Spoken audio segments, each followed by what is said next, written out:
जय हिंद साथियों, स्वागत है आप सभी का YouTube channel Kanhaiya GS world में। दोस्तों, Uttar Pradesh police radio operator भर्ती के लिए हम लोग हिंदी का प्रैक्टिस सेट शुरू कर रहे हैं और यह आज का वीडियो पार्ट नंबर 1 है। ठीक है, यह हेड रेडियो ऑपरेटर, असिस्टेंट और वर्कशॉप किसी की भी तैयारी कर रहे हो, हिंदी का सिलेबस सब में समान है तो आप यह क्लास को ले सकते हैं। साथ ही साथ यदि आप यूपीएसआई, ठीक है, यूपीएसआई या फिर यूपी पुलिस कांस्टेबल की भी तैयारी कर रहे हो तो यह वीडियो ज़रूर लीजिएगा, ज़रूर देखिएगा, क्योंकि हिंदी का लगभग सब में सिलेबस समान है। वीडियो बेहद ही इंपॉर्टेंट है, एक एक क्वेश्चन को हम लोग डिटेल से करने वाले हैं। चलिए शुरू करते हैं। और आपको बता दें दोस्त, चैनल पे पहली बार हैं तो यूपी पुलिस से संबंधित किसी भी अपडेट और क्लास के लिए चैनल को सब्सक्राइब करके बगल में घंटे के निशान को दबाकर ऑल वाले सेक्शन पर क्लिक कर लेना है और लाइक का बटन दबाते हुए चलना है और एक बार जोर लगा के ग्रुप को ज़रूर शेयर करना है ताकि ज़्यादा से ज़्यादा लोगों तक पहुंच सके। और आपके लिए जो सबसे ज़्यादा इम्पोर्टेंट की टॉपिक है, जो कि आप लोग कई जगह ढूंढते फिर रहे होंगे, मेंटल एप्टीट्यूड यानी कि मानसिक अभिरुचि। इसका सिलेबस आप देख सकते हैं, कानून शांति व्यवस्था, अनुकूलन, पुलिस प्रणाली, ठीक है, लैंगिक संवेदनशीलता, अपराधों के प्रति, यह सब हमने ऑलरेडी करा दिया है। आप यहाँ पर देखिए, पुलिस प्रणाली हो गया, ठीक है, जनहित हो गया, कानून शांति व्यवस्था, सांप्रदायिक सौहार्द, विधि का शासन, मानसिक दृढ़ता, लैंगिक अपराध, ठीक है, जितना भी सिलेबस में दिया हुआ है सभी का सभी हमने ऑलरेडी करा दिया है और डिटेल से कराया है। और डिटेल से कराने के बाद जितने भी यूपीएसआई, यूपी पुलिस कांस्टेबल में प्रीवियस ईयर क्वेश्चन इससे संबंधित थे उसको भी हमने ले कर रखा है, यानी कि सभी के सभी क्वेश्चंस को भी हल कराया है। तो वीडियो ज़रूर देखिएगा, पूरा देखिएगा। प्लेलिस्ट में हमने बना करके लगा दिया है, लिंक आपको डिस्क्रिप्शन में और कमेंट में भी मिल जाएगा। और उसके अलावा देखिए, जब हम लोग जीके वाला सेक्शन देखेंगे, जीके वाला इसमें है कि नहीं, हाँ देखिए, सामान्य ज्ञान देखेंगे तो इसमें भी जनसंख्या, पर्यावरण आता है, कंप्यूटर कौशल आता है, राजस्व, पुलिस प्रशासनिक प्रणाली आता है, ठीक है। तो उसके लिए भी हमने बहुत सारा क्लासेस ऑलरेडी अपलोड कर दिया है, जैसे जनसंख्या नगरीकरण देखेंगे, ठीक है। इसके अलावा आंतरिक सुरक्षा, आतंकवाद, पुलिस व्यवस्था, कंप्यूटर, यूपी में जो उत्तर प्रदेश से संबंधित है, महत्वपूर्ण दिवस, ठीक है। और यहाँ पर भारत के पड़ोसी देशों से क्या संबंध है, भारतीय कृषि, आप बहुत सारा सिलेबस हमने ऑलरेडी कंप्लीट कराया है। तो इसको भी, इस क्लास को आप ले सकते हैं। आपको प्लेलिस्ट में जाना होगा, वहाँ सारा का सारा वीडियो मिल जाएगा। इसके अलावा यूपी पुलिस रेडियो ऑपरेटर में साइंस आप लोगों के लिए सिरदर्द बना होगा, आप लोगों ने बहुत जगह से क्लियर कर लिया होगा, लेकिन इसके कुछ चैप्टर हमने भी पढ़ा रखे हैं, जैसे कार्य, ऊर्जा और शक्ति हो गया, और भी जल हो गया, ठीक है, इलेक्ट्रोलिसिस हो गया, ये सब इलेक्ट्रोकेमिस्ट्री वाला पार्ट हो गया। तो वो सब हम बना देंगे। बाकी कुछ वीडियो हैं, आप ज़रूर देखिएगा, ठीक है। और सभी की पीडीएफ आपको इसी टेलीग्राम ग्रुप और टेलीग्राम चैनल पर मिलती हैं, तो आप यही सर्च करना है आपको टेलीग्राम पर, दोनों में से कोई, या फिर आपको नीचे डिस्क्रिप्शन में लिंक भी मिल जाएगा, आप कहीं से भी ज्वाइन हो सकते हैं। और देखिए, हिंदी का प्रैक्टिस सेट तो चलेगा ही, और साइंस जीके का चलेगा, और यह सभी क्लास धीरे धीरे आपको एक एक करके मिलती रहेंगी, ठीक है। तो चलिए शुरू करते हैं वीडियो। और आज के प्रैक्टिस सेट में क्वेश्चन नंबर कुछ कम ही होंगे, लगभग 25 तक क्वेश्चन होंगे। नेक्स्ट प्रैक्टिस सेट हम लोग पूरा का पूरा 40 या 50 क्वेश्चन पूरा करेंगे। चलिए शुरू करते हैं वीडियो। पहला क्वेश्चन आपके सामने है, इनमें से कौन सी बोली राजस्थानी बोली नहीं है। तो देखिए, राजस्थान में मुख्य रूप से 4 भाषाएँ बोली जाती है।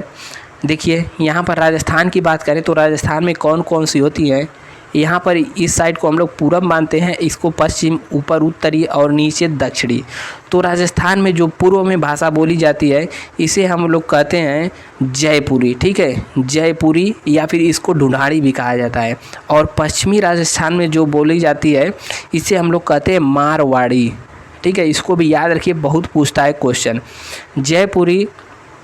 और ऊपर का जो होता है, यानी कि उत्तर में बोला जाता है मेवाती, ठीक है। कभी कभी पूछ देता है उत्तरी राजस्थान में कौन सी भाषा बोली जाती है, तो मेवासी बोली जाती है, ठीक है, मेवासी बोली जाती है।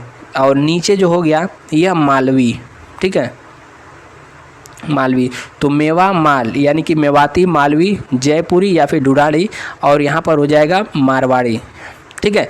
अब देखिए, यहाँ पर कह रहा है कि राजस्थान की बोली कौन सी नहीं है, तो देखिए मारवाड़ी भी हमें मिल गया, यह पश्चिमी राजस्थान की है, मालवी भी मिल गया, मालवी उत्तरी राजस्थान की है, मेवाती भी मिल गया, मेवाती जो मालवी है यह यहाँ पर दक्षिणी राजस्थान की है, और मालवी मेवाती उत्तरी राजस्थान की, लेकिन यहाँ पर जो आप बुंदेली देख रहे हैं, बुंदेली पश्चिमी यूपी की बोली है, ठीक है।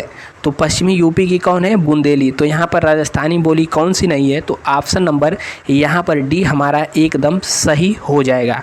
वीडियो यदि अच्छा लगा हो, क्वेश्चन अच्छा लगा हो तो नीचे लाइक वाला बटन है उसको भी दबाते हुए चलना है और इन सभी चारों भाषाओं को आप याद रख लीजिए। बढ़ते हैं नेक्स्ट क्वेश्चन। दूसरा क्वेश्चन यहाँ पर कह रहा है कि प्रेमचंद्र की अपूर्ण उपन्यास का नाम क्या है? तो यह भी क्वेश्चन खूब पूछा जाता है, प्रेमचंद्र का अपूर्ण उपन्यास यानी कि नोवेल। तो इसका जो सही जवाब हो जाएगा मंगलसूत्र। मंगलसूत्र जो उपन्यास प्रेमचंद्र जी लिख रहे थे, इसको पूरा नहीं कर पाए, इनके सुपुत्र ने चल करके आगे पूरा किया। तो ऑप्शन नंबर डी यहाँ पर सही हो जाएगा। नेक्स्ट क्वेश्चन है, सर्वनाम का भेद इनमें से कौन सा नहीं है? तो यहाँ पर एक वर्ड आया सर्वनाम। तो देखिए सर्वनाम हिंदी में टोटल कितने प्रकार के होते हैं? 6 प्रकार के होते हैं। और 6 कौन कौन से हैं? तो एक बार नोट कर लीजिएगा। पुरुषवाचक सर्वनाम होता है, पुरुषवाचक होता है, एक निश्चयवाचक होता है, अनिश्चयवाचक होता है और संबंधवाचक, फिर प्रश्नवाचक और यहाँ पर निजवाचक। यानी कि इतने 6 टाइप के सर्वनाम देखने को मिलते हैं, ठीक है। कौन कौन से हैं? पहला यहाँ पर मिल जाएगा पुरुषवाचक, ठीक है। और दूसरा यहाँ पर निश्चय, तीसरा अनिश्चय, ठीक है। और यहाँ पर चौथा मिल जाएगा हमारा संबंध। अब 5वां मिल जाएगा यहाँ पर हमारा प्रश्नवाचक, ठीक है। और 6वां हो जाएगा निजवाचक। तो देखिए यहाँ पर पुरुषवाचक जो होता है इसके भी 3 भेद होते हैं। पूछ लेता है कभी कभी पुरुषवाचक सर्वनाम के कितने भेद होते हैं? तो पुरुषवाचक के 3 भेद होते हैं। कौन कौन? उत्तम पुरुष, मध्यम पुरुष, ठीक है, उत्तम पुरुष, मध्यम पुरुष और अन्य पुरुष। तो यहाँ पर पूछा है कौन सा नहीं है सर्वनाम का भेद, इनमें से कौन सा नहीं है? तो अब यहाँ पर हम लोग जब देखेंगे तो सर्वनाम का भेद यहाँ पर कौन सा गुणवाचक नहीं मिल रहा है, ठीक है। तो ऑप्शन नंबर यहाँ पर सी सही हो जाएगा। गुणवाचक जो होता है संज्ञा होता है। तो ऑप्शन नंबर यहाँ पर ए सही हो जाएगा, ठीक है। नेक्स्ट क्वेश्चन अगला कह रहा है निम्नलिखित में से कौन सा शब्द तत्सम है? तत्सम मतलब वह होता है जो शब्द संस्कृत से ज्यों का त्यों ले लिया गया हो और तद्भव उसका बिगड़ा हुआ रूप तद्भव होता है। तो यहाँ पर तत्सम क्वेश्चन नंबर 4 का सही जवाब हो जाएगा ऑप्शन नंबर सी, जो केतकी है यह तत्सम शब्द है। नेक्स्ट ऑप्शन यहाँ पर कह रहा है रानी केतकी की कहानी किसकी प्रसिद्ध कहानी है? तो रानी केतकी की कहानी ऑप्शन नंबर यहाँ पर बी हो जाएगा, ठीक है। ऑप्शन नंबर यहाँ पर ए हो जाएगा। इंसा अल्लाह खां की जो है प्रसिद्ध कहानी है, बहुत ही फेमस है। नेक्स्ट क्वेश्चन है मिश्रित तथा संयुक्त वाक्यों में के विरोध का भाव प्रकट करने के लिए किस विराम चिन्ह का प्रयोग किया जाता है? ठीक है, तो बताइए आप लोग किस विराम चिन्ह का प्रयोग किया जाता है? तो इसका जो सही जवाब हो जाएगा 6वां का ऑप्शन नंबर यहाँ पर डी, अर्ध विराम का प्रयोग किया जाता है, ठीक है। तो 6वें का सही जवाब हो जाएगा ऑप्शन नंबर डी। 7वां कह रहा है किस पत्रिका का संपादन भारतेंदु हरिश्चंद्र ने नहीं किया था? तो देखिए आपके सामने हम यहाँ पर कुछ पत्रिकाओं को दिखा रहे हैं, आप यहाँ पर इसको देख लीजिएगा बहुत, ठीक है। देखिए यहाँ पर प्रमुख पत्र पत्रिकाएं हैं। यदि आप इसका PDF यानी इसका फ़ोटो भी लेना चाहते हैं तो Kanhaiya GS world Telegram channel है, वहाँ डाउनलोड कर लीजिएगा, वहाँ पर हम यह सब कुछ डाल देंगे, ठीक है। तो यहाँ पर देखिए पूछा है कि कौन सा पत्रिका का संपादन भारतेंदु जी ने नहीं किया था? तो बाल बोधनी का भी भारतेंदु जी ने किया था, कवि वचन सुधा का भी किया था, हरिश्चंद्र मैगनीज का भी किया था, लेकिन जो भारतेंदु है इसका हरिश्चंद्र जी ने यानी भारतेंदु जी ने नहीं किया था। भारतेंदु किसका नाम है? यह पत्रिका का नाम है। तो किसने लिखा था? चलिए यहाँ पर हम लोग देख लेते हैं। देखिए यहाँ पर जो भी प्रमुख पत्रिकाएँ हैं हमने यहाँ पर लगा दिया है। उदंत मार्तंड यह पहली पत्रिका थी, ठीक है। कहाँ से? कलकत्ता से प्रकाशित की गई थी 30 मई 1826 ईस्वी को, और 30 मई को यहाँ पर पत्रकारिता दिवस भी इसी उपलक्ष्य में मनाया जाता है। बंगदूत देख सकते हैं, बनारस अखबार, और हमें यहाँ पर जो ढूंढना है देखिए बाला बोधनी, हरिश्चंद्र मैगजीन, कवि वचन सुधा, यह सब किसने लिखा है? तो यह सब भारतेंदु हरिश्चंद्र जी ने लिखा है। अब बात करें भारतेंदु पत्रिका की, तो इसका जो संपादन किया है वृंदावन, ठीक है, भारतेंदु हरिश्चंद्र वृंदावन। संपादक यहाँ पर कौन है? राधाचरण गोस्वामी जी। तो यानी कि भारतेंदु का संपादन किसने किया है? राधाचरण गोस्वामी जी ने किया है। तो ऑप्शन नंबर यहाँ पर डी सही हो जाएगा, इसका संपादन भारतेंदु जी ने नहीं किया है। नेक्स्ट क्वेश्चन यहाँ पर कह रहा है कि निम्नलिखित में से कौन सा शब्द सदैव एक वचन में प्रयुक्त होता है? तो देखिए, एक वचन में जो यहाँ पर प्रयुक्त होता है, इसका सही जवाब हो जाएगा ऑप्शन नंबर ए। ठीक है, सहायता जो है एक वचन में प्रयुक्त होता है। अब देखिए, यहाँ पर एक वचन और यहाँ पर बहुवचन, कुछ शब्द जो होते हैं वह हमेशा एक वचन में प्रयोग किए जाते हैं, कुछ बहुवचन में। एक वचन वाला आप नोट करना चाहें तो नोट कर सकते हैं, जैसे यहाँ पर क्या हो गया? माल हो गया। ठीक है, और यहाँ पर क्या हो गया? जनता हो गया। माल हो गया, जनता हो गया, इसके अलावा सोना हो गया, सोना के अलावा सहायता हो गया। यह सब हमेशा एक वचन में प्रयोग किए जाते हैं। और बहुवचन की बात करें तो प्राण हो गया। ठीक है, यह सब बहुत ही फेमस क्वेश्चन है। प्राण हो गया, दर्शन हो गया, दर्शन के अलावा आंसू हो गया। ठीक है, प्राण, दर्शन, आंसू, बाल, बाल के अलावा हस्ताक्षर। ठीक है, बाल के अलावा हस्ताक्षर हो गया। यह सब हमेशा बहुवचन में प्रयोग किए जाते हैं। तो एक वचन के लिए ऑप्शन नंबर ए यहाँ पर सही जवाब हो जाएगा। नेक्स्ट क्वेश्चन यहाँ पर पूछ रहा है कि घास फूस में कौन सा समास होता है? तो देखिए, घास फूस में होता है, घास फूस को यहाँ पर हम लोग कैसे लिखेंगे? घास और फूस। ठीक है, घास फूस को यहाँ पर ऐसे लिखा जाएगा।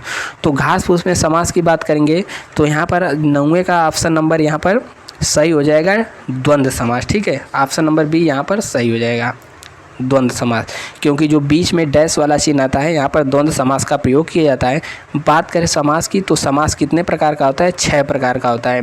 अव्ययी भाव होता है, दूसरा होता है तत्पुरुष, तीसरा कर्मधारय, चौथा यहाँ पर हो जाएगा द्विगु, फिर द्वंद्व पचमा, और छठा यहाँ पर हो जाएगा बहुव्रीहि समास। ठीक है, तो ऑप्शन नंबर यहाँ पर इसका बी सही हो जाएगा। नेक्स्ट क्वेश्चन कह रहा है शिक्षक संज्ञा का कौन सा प्रकार है? तो देखिए, समूह तो होगा नहीं, समूह में जैसे सेना हो गया, ठीक है, सभा हो गई, यह सब समूह में आता है। लेकिन जातिवाचक और व्यक्तिवाचक, तो शिक्षक कोई व्यक्ति नहीं होता है बल्कि शिक्षक एक जाति होती है। तो क्वेश्चन नंबर 10 का सही जवाब हो जाएगा ऑप्शन नंबर बी, जातिवाचक संज्ञा एकदम सही जवाब हो जाएगा। नेक्स्ट कह रहा है राम किताब पढ़ता है, इस वाक्य में वाच्य का कौन सा प्रकार है? तो वाच्य को पकड़ लीजिए, वाच्य टोटल होता है 3 प्रकार का। एक होता है कृतवाच्य, भाववाच्य और कर्मवाच्य, यह भी पूछ देता है। तो राम किताब पढ़ता है, तो इसमें सही जवाब हो जाएगा कृतवाच्य, यानी कि ऑप्शन नंबर सी सही हो जाएगा। ठीक है, नेक्स्ट क्वेश्चन यहाँ पर कह रहा है गुलेरीजी द्वारा संपादित पत्र कौन सा है? गुलेरीजी द्वारा संपादित पत्र कौन सा था? तो यहाँ पर ऑप्शन नंबर डी समालोचक हो जाएगा। नेक्स्ट क्वेश्चन कह रहा है निम्नलिखित में से कौन सा शब्द खर का पर्यायवाची है? तो देखिए, खर मतलब क्या होता है? गधा, गधा, गधा के अलावा इसे धूसर भी कहा जाता है। ठीक है, धूसर, धूसर के अलावा रासभ, और यहाँ पर वैशाख नंदन, यह सब पर्यायवाची है गधा के, वैशाख नंदन। ठीक है, तो यह सब गधा का पर्यायवाची है, तो याद रखिए। तो यहाँ पर पर्यायवाची सही जवाब हो जाएगा ऑप्शन नंबर ए। नेक्स्ट कह रहा है निम्नलिखित में से कौन सा शब्द अथ का विलोम है? अथ, अथ मतलब इसका जो विलोम क्या होता है? इति। ऑप्शन नंबर डी यहाँ पर एकदम सही जवाब हो जाएगा। नेक्स्ट कह रहा है वात्सल्य रस का सम्राट किस कवि को कहा जाता है? तो वात्सल्य मतलब समझ सकते हैं, जो बच्चों की बात करें, छोटे बच्चों की बात करें, ठीक है, इसको वात्सल्य के भाव में लिया जाता है। तो वात्सल्य रस का सम्राट किसे कहा जाता है? सूरदास जी को। इन्होंने कृष्ण जी के ऊपर, यशोदा जी के ऊपर, यानी कि कृष्ण, यशोदा और कृष्ण के ऊपर इन्होंने बहुत सारे रचनाओं को किया है, इसीलिए इनको कहा जाता है वात्सल्य सम्राट। तो 15वें का सही जवाब हो जाएगा यहाँ पर सूरदास। ठीक है, क्वेश्चन नंबर 16 कह रहा है निम्नलिखित में से कौन किस वाक्य में कर्मवाच्य नहीं है। तो देखिए वाच्य यहाँ पर आ गया, तो वाच्य से भी क्वेश्चन काफ़ी पूछा जाता है। तो वाच्य 3 प्रकार का होता है, हमने अभी बताया। तो 16वें का किस वाक्य में कर्मवाच्य नहीं है? उसने खाना नहीं खाया, छात्र द्वारा पुस्तक पढ़ी गई, दोषी व्यक्ति द्वारा क्षमा याचना की गई, इन सब में कर्मवाच्य है। लेकिन बालक खिलखिला करके हंस रहा था, इसमें कर्मवाच्य नहीं है। ऑप्शन नंबर डी सही हो जाएगा। नेक्स्ट क्या है? दोपहर के बाद का समय इस वाक्यांश के लिए उपयुक्त शब्द लिखिए, यानी कि वन वर्ड सब्स्टिट्यूशन, वाक्यांशों के लिए एक शब्द का रहा है। तो दोपहर के बाद का समय क्या होता है? पूर्वाह्न, पूर्वाह्न तो सुबह का होता है। अपराह्न, अपराह्न, विहान तो कुछ होता है नहीं, विहान मतलब बिहान, यानी कि दूसरे दिन हो जाएगा। तो क्वेश्चन नंबर 17वें का सही जवाब हो जाएगा अपराह्न। ठीक है, दोपहर का समय पूछ देता है तो दोपहर का समय मध्याह्न हो जाता, लेकिन दोपहर के बाद का समय पूछा है तो यहाँ पर अपराह्न, ऑप्शन नंबर सी एकदम सही जवाब हो जाएगा। नेक्स्ट कह रहा है कबीर की उलटबाजियों में कौन सा रस प्रमुख है? कबीर की उलटबाजियों में कौन सा रस प्रमुख है? तो 18वें का सही जवाब हो जाएगा यहाँ पर अद्भुत रस। ठीक है, और देखिए विभत्स हो ही नहीं सकता। विभत्स मतलब ऐसा चीज़ के बारे में वर्णन किया जाता है जो जिससे घृणा हो, जैसे कोई गिद्ध है किसी मांस को नोच रहा है तो वहाँ पर विभत्स हो जाएगा। करुण, ऐसा जहाँ पर रोना धोना की बात हो वहाँ पर करुण हो जाएगा। और शांत रस यानी शांति की बात करें तो वहाँ पर शांत रस हो जाएगा। तो 18वें का बी वाला एकदम सही जवाब हो जाएगा। ठीक है, नेक्स्ट क्वेश्चन 19वां का रहा है कमल, मोती, पानी में उत्पन्न होने वाला यह सब किसके अनेकार्थी शब्द है? तो देखिए पानी में उत्पन्न होने वाला, यदि आपको यही पता हो तो यहीं से ही पकड़ ले सकते हैं। पानी में उत्पन्न होने वाला क्या होता है? जलज, यानी कि जल में निवास करने वाला, जल में रहने वाला। कमल कहाँ होता है? यह भी पानी में होता है। मोती भी पानी में होता है। तो यह सब किसके अनाकार्थी शब्द हैं? 19वें का सही जवाब हो जाएगा ऑप्शन नंबर सी एकदम सही जवाब, जलज हो जाएगा। जलद की बात करें, द देखिए जिसके भी पीछे आ जाए, ठीक है, यदि द पीछे आ रहा है तो वह बादल का पर्यायवाची होगा, जैसे जलज, जलद, ठीक है, वारिद, यह सब आता है तो उसका पर्यायवाची होता है। और पीछे यदि धी आता है, जैसे जलधि, वारिधि, ठीक है, अगर पीछे धी आता है तो वह समुद्र का पर्यायवाची होता है। ठीक है, लेकिन यहाँ पर जलज, यह पीछे ज आता है तो कमल का पर्यायवाची पानी में, यहाँ पर ऑप्शन नंबर सी सही हो जाएगा। नेक्स्ट कर रहा है हिंदी साहित्य का आदिकाल के लेखक, हिंदी साहित्य का आदिकाल के लेखक कौन हैं? तो क्वेश्चन नंबर 20 का सही जवाब हो जाएगा यहाँ पर द्विवेदी जी, यानी कि हजारी प्रसाद द्विवेदी जी को कहा जाता है। ऑप्शन नंबर 20 सही जवाब हो जाएगा। नेक्स्ट क्वेश्चन है वे आम के पेड़ हैं, इस वाक्य में अधोरेखित शब्द का सर्वनाम का प्रकार लिखिए। तो देखिए सर्वनाम अभी अभी हमने पीछे बात किया है सर्वनाम के बारे में। तो सर्वनाम टोटल होते हैं 6 प्रकार के। कितने प्रकार के? 6 प्रकार के। कौन कौन से होते हैं? तो जैसे पुरुषवाचक, निश्चयवाचक, तो हमने बताया था एक पुरुषवाचक, ठीक है। पुरुषवाचक में 3 भेद हमने बताया था, उत्तम पुरुष होता है, मध्यम पुरुष होता है और अन्य पुरुष होता है।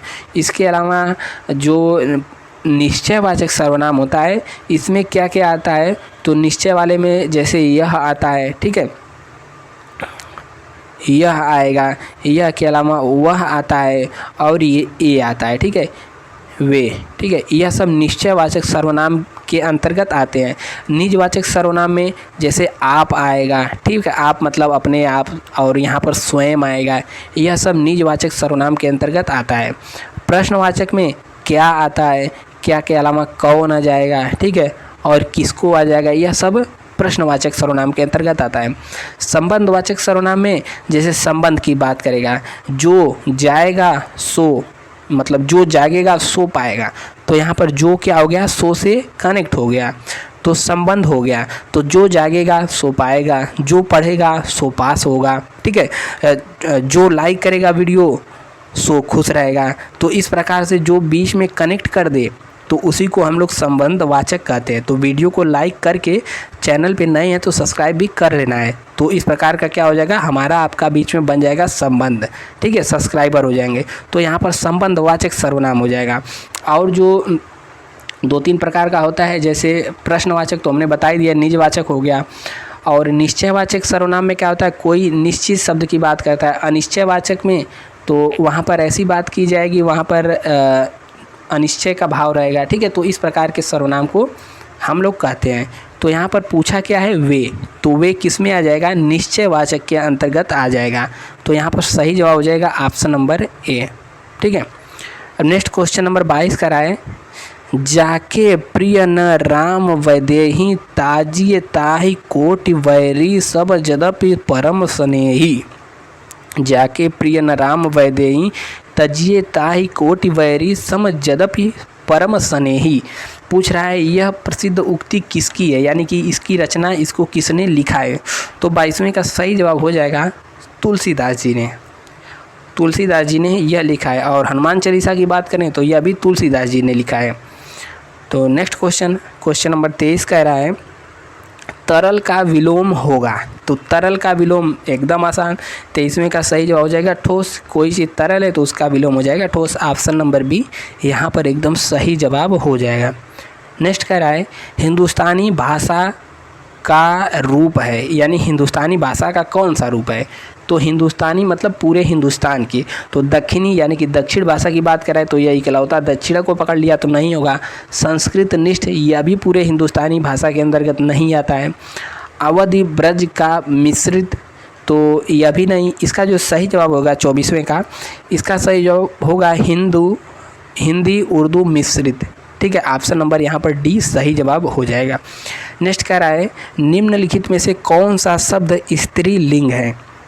यानी कि पढ़िए, किसको पढ़ने के बाद आपको स्त्रीलिंग का मतलब फीलिंग आएगा।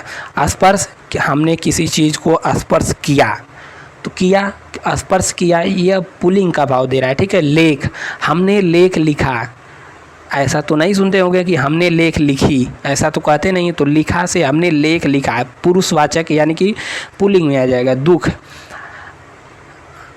आपके जैसे दुख का कोई ऐसा सेंटेंस बनाइए बीच में दुख आए, जैसे आपके मृत्यु सुनकर हमें दुख हुआ, ठीक है। यानी कि कह दीजिए उनके मृत्यु का सुख मतलब मृत्यु का संदेश सुनकर हमें दुख हुआ कहेंगे, हुई तो कहेंगे नहीं, हमें दुख हुई, तो हुआ आएगा। तो यहाँ पर भी यह पुल्लिंग हो जाएगा। लेकिन गरिमा, तो गरिमा नाम से ही पता चला यह लड़की का नाम है, यानी स्त्री का भाव आ रहा है।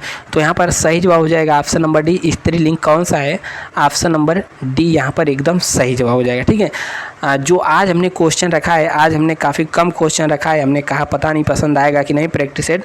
बाकी यदि आपको प्रैक्टिस सेट पसंद आए तो नीचे एक बार कमेंट करिएगा कि हम और प्रैक्टिस सेट चाह रहे हैं, प्रैक्टिस सेट को और लेकर आइए और परीक्षा तक करवाते रहिए, ठीक है। तो अगर आपने साइंस का भी नहीं देखा है तो साइंस प्लस जीके का इसका भी देखिए, बहुत धमाकेदार प्रैक्टिस सेट चल रहा है। और यह सब हमने जो बताया, जो 3 वीडियो यहाँ पर मेंटल एप्टीट्यूड का लेटेस्ट आएगा, इसको भी सभी लोगों को देख लेना है। और बाकी चैनल पे नए तो सब्सक्राइब लाइक वगैरह कर दीजिएगा, और हो सके तो वीडियो को बिना डाउनलोड के यानी कि ऑनलाइन ही देखना है, ठीक है। तो मिलते हैं नेक्स्ट वीडियो में किसी और वीडियो के साथ। तब तक के लिए जय हिंद, स्वस्थ रहिए, मस्त रहिए और देखते रहिए कन्हैया जी वर्ल्ड। जय हिंद।